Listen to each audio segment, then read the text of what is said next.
Student, তোমরা যারা ক্যালকাটা ইউনিভার্সিটির আন্ডারে প্রথম সেমিস্টারের ছাত্রছাত্রী আছো, অর্থাৎ নতুন কলেজে অ্যাডমিশন নিয়েছো, তোমাদের জন্য আজকে ক্লাস খুবই গুরুত্বপূর্ণ।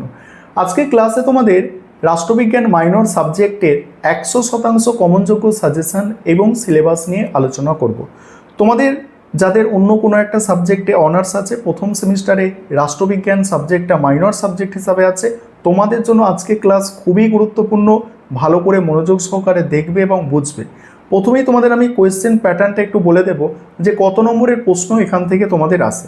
দেখো, 75 অর্থাৎ 75 নম্বরের এটা পরীক্ষা হবে এবং পাস করার জন্য মিনিমাম তোমাকে 23 নম্বর পেতেই হবে। কোয়েশ্চেন প্যাটার্ন কী আছে?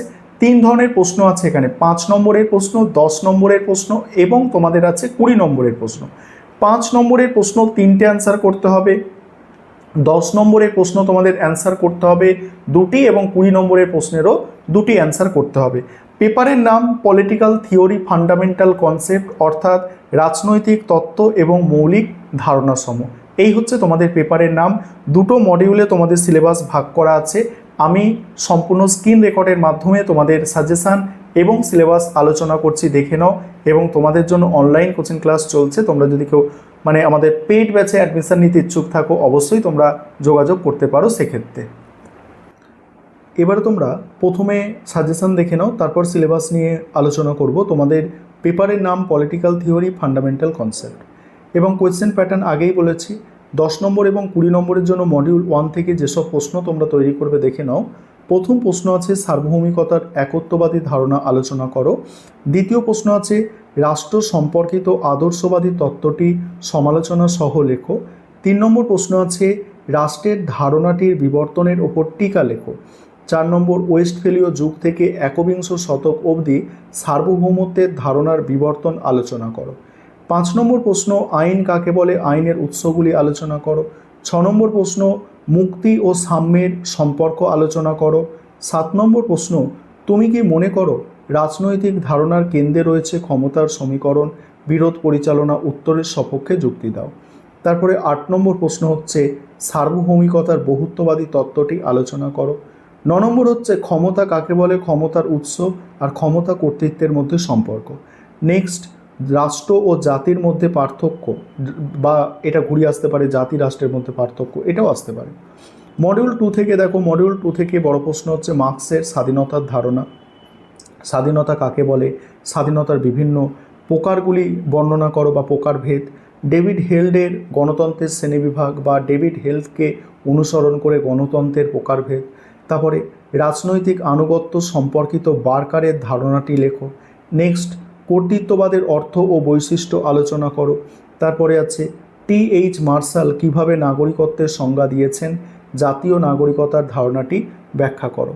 তারপরে আছে দেখো, তারপরে আছে যে একথা কি বলা যায় যে বিশ্বায়নের কারণে নাগরিকতার ধ্রুপদী ধারণার পরিবর্তন ঘটেছে, যুক্তি সহকারে ব্যাখ্যা করো।